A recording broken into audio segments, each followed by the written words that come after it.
A few years ago, I sat down with a new client who had built something real. He started from nothing, he ground it out, and he hit $1 million in revenue after just a few years.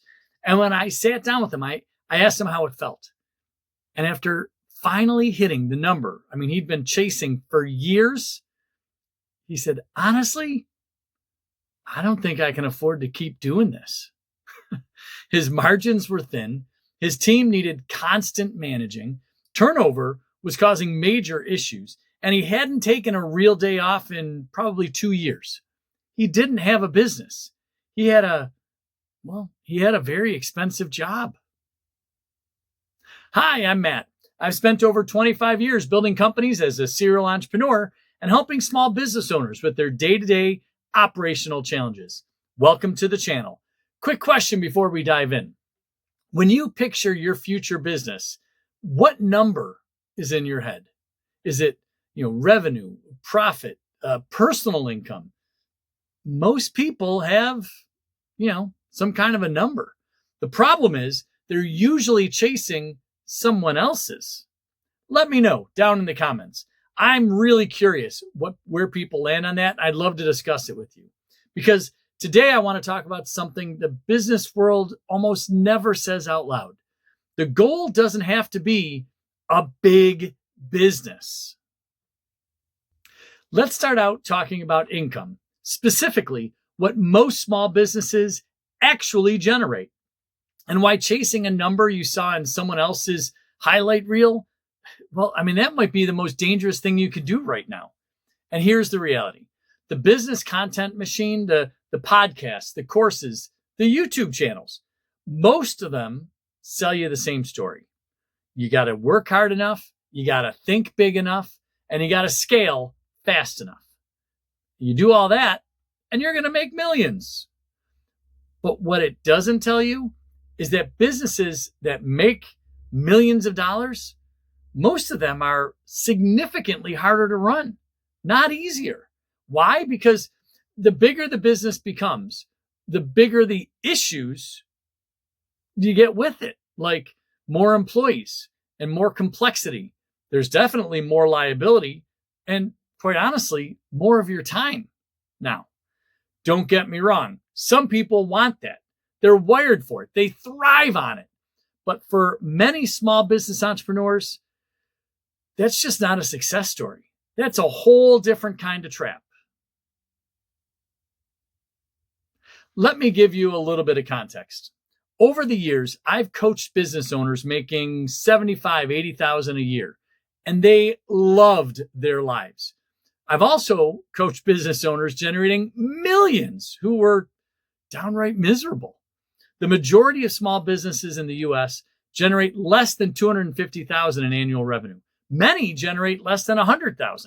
And some of the most profitable, most livable businesses I've ever seen, they are right in that sweet spot.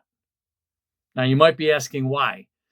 And I think it's because the owners knew exactly what they were building. They weren't chasing some made-up number to look good. They were building a life, and they were focused on that. And here's the important part. I'm not telling you to think small. I guess I'm telling you to think clearly. And that is a massive difference. There's a name for what I'm describing. I call it a lifestyle business. And for anyone thinking about starting or even buying a company, this might be the most important thing you hear this year. A lifestyle business isn't second rate or somehow lesser than. Quite honestly, it's a choice. It's a business designed around what you actually want your life to look like. Maybe it's fewer employees, predictable income, control over your schedule, the ability to leave on a Thursday afternoon if you want to. That would be great. And again, that's not settling. We got to get over that. Quite honestly, that might be living the dream.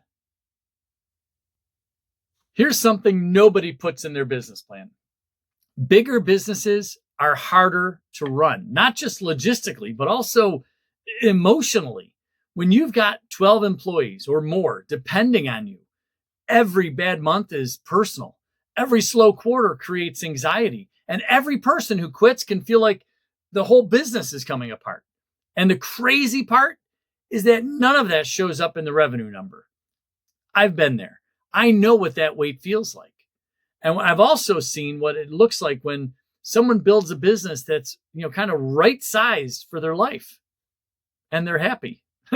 Actually happy, not successful in quotes, happy. If you're wondering what this looks like in practice, stick around for Thursday's episode because I'm going to be walking you through how to figure out what number you actually need. Not the number that sounds impressive, but runs you ragged in the process. The number that buys you the life you want. All right. Let's look at a real life example. We can imagine a husband and wife team selling, homemade products at craft fairs and farmers markets. They work when they want, they keep their overhead low, and they don't have to manage any employees. If they average, let's say, $4,000 per event, and they worked half the year, 26 weekends, that's roughly $100,000 in revenue. Now, depending on their expenses, they'll probably clear 50 or 60,000 or even more. Now you add in a website, maybe a few online orders, and suddenly they've built exactly what they wanted. It's not $1 million company. It's not designed to be, but it's a business that fits their life perfectly. All right, let's wrap it up. Most small businesses won't make millions, and most of them don't need to. Before your first dollar, don't decide how big you want your business to be. Decide what you want your life to look like. Then build the business that supports it. The goal shouldn't be to build the biggest business possible. The goal should be to build a business that makes the life you want possible. Thanks for watching. If you want to see more content like this, please give me a like and a subscribe.